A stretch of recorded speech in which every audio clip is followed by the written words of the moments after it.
Well, the crisis in Spain over Catalonia's bid for independence getting pretty heated. The government is moving to remove the Catalan leaders who want to be independent.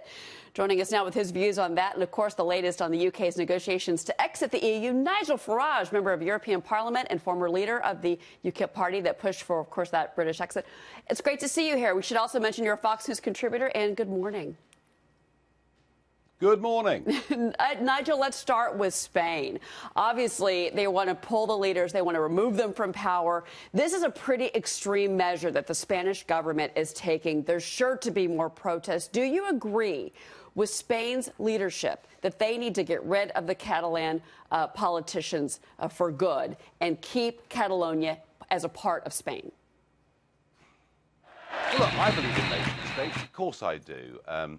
I've spent much of my political career fighting for the concept of nation states. However, you know, the principle of national self-determination is an important one. Now, there has been a Catalan separatist movement around for many, many years.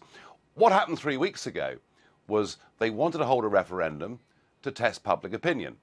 The Spanish government said it wasn't legal because it hadn't been agreed with the Spanish parliament, and they then tried to stop people from going out and expressing an opinion.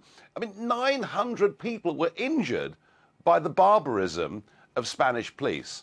And of course, what that's meant is that now many fair-minded Catalans are saying, wow, if this is the way Spain behaves, perhaps we ought to be independent. So this Friday, the Senate in Madrid will vote on removing autonomy from Catalonia, and government police, government troops and officials will move in, take over control of the administration and the parliament, and the president of Catalonia will lose his position. In fact, it's even rumoured that he could be arrested for treason. Now, if this is the way Spain behaves, it's very difficult to call it a modern-day democracy. They're behaving in a totalitarian way. I mean, this is like almost the old days of fascism under Franco. Right. So I think what's going to happen is you're going to see possibly violence on the streets this time next week. And I feel that the campaign now for Catalan separation can only grow. Nigel, Jerry Willis here. This has just been amazing to watch over the weekend. But a Spanish European Parliament member said of you, here's what he said: the best thing about Brexit, for example, is never seeing Nigel Farage ever again. I want to get back to the Spanish story with you for just a second, because what you've said that I think is so interesting is that an EU crackdown is the foretaste of EU political suppression. What do you mean by that? Well, isn't it interesting that when Croatia wanted to break away from Yugoslavia, the European Union recognised Croatia because Croatia was pro the European project. The Catalans, of course, are not pro-European Union, and so the EU effectively is turning a blind eye to violence being used against ordinary folk trying to express their view. And I think my concern is this, that as political union deepens within Europe, they've got their own police force, they're building their own army. I think we can see, given their attitude towards Catalan separatists, that it's not very long before the European Union itself starts to crack down on member states, possibly, who want to leave the Union. All I can say is, thank goodness we voted Brexit. We should be out just in time. Nigel, let's move over to what's happening with, obviously, the UK trying to and planning to leave the EU. This is coming down to money.